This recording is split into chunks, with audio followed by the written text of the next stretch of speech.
بسم اللہ الرحمن الرحیم۔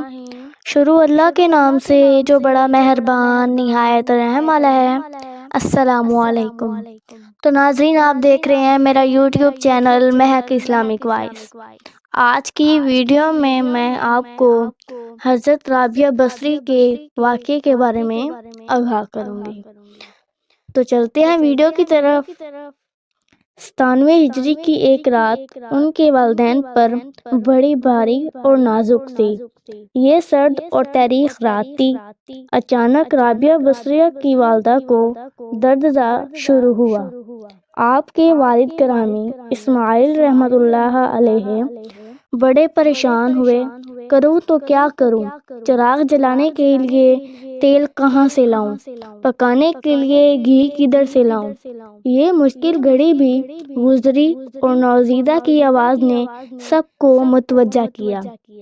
اسماعیل کے کانوں میں آواز پڑی تو دل دھڑکنے لگا، کہیں ایسا نہ ہو کہ اب کے بھی لڑکی پیدا ہوئی ہو، کیونکہ وہ پہلے بھی 3 لڑکیوں کے باپ تھے، مگر یہ آواز لڑکی ہی کی تھی۔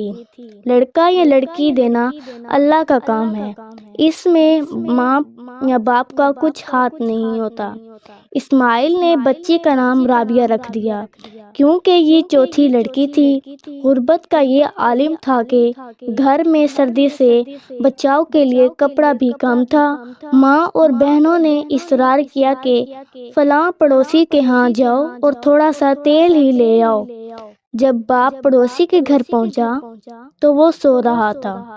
آپ بنا مانگے ہی واپس آ گئے۔ غیرت نے گوارا نہ کیا یہاں کہ کسی کے آگے ہاتھ پھیلاؤں۔ واپس آئے تو بڑی بیٹی نے قدموں کی آہٹ سنتے ہوئے پوچھا، بابا تیل ملا؟ تیل لائے ہو؟ نہیں بیٹی، باپ نے افسردہ لہجے میں جواب دیا۔ باپ کا یہ جواب سن کر بیٹی نے کہا، آپ کسی دوسرے دروازے پر چلے جاتے، تیل مل جاتا تو روشنی ہو جاتی۔ باپ نے کہا، دوسرا دروازہ؟ ہاں بابا، دوسرا دروازہ۔ باپ کی آنکھوں میں آنسو آ گئے اور روتے ہوئے کہنے لگے، بیٹی دوسرا دروازہ تو ہمیشہ کھلا رہتا ہے، مگر اسے دستک دینے کی ضرورت نہیں ہوتی، وہ ہمارے حال کو جانتا ہے۔ اسی حال میں آنکھ لگ گئی۔ حضور صلی اللہ علیہ وآلہ وسلم کا دیدار ہوا۔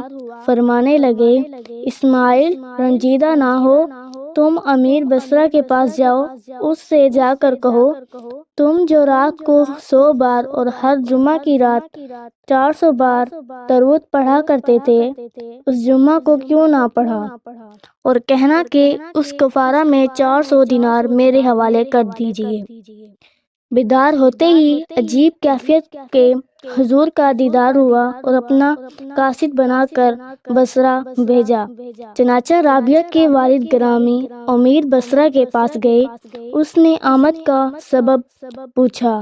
آپ نے حضور صلی اللہ علیہ وآلہ وسلم کا پیام پہنچایا۔ اس پر واجدانی کیفیت طاری ہو گئی، کیونکہ اس کے وظیفہ کی کسی اور کو خبر نہ تھی۔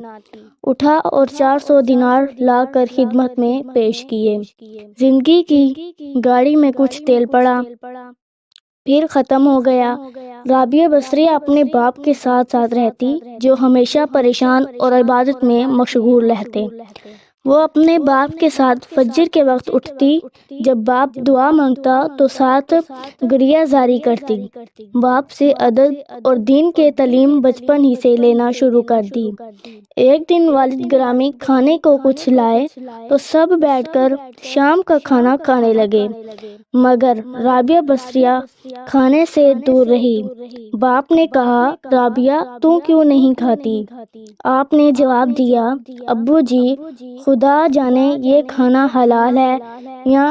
یہ سن کر باپ چونکا اور دریافت کرنے لگا، بیٹی کبھی ایسا پہلے ہوا ہے کہ حلال نہ ملا ہو تو ہم نے حرام کی طرف ہاتھ بڑھایا ہو؟ آپ نے کہا، ابو جی، ہمیں اس دنیا میں بھوک پر صبر کرنا چاہیے تاکہ آخرت میں آگ پر صبر نہ کرنا پڑے۔ اس بچی کی باتیں سن کر باپ بڑا خوش ہوتا اور حیران بھی۔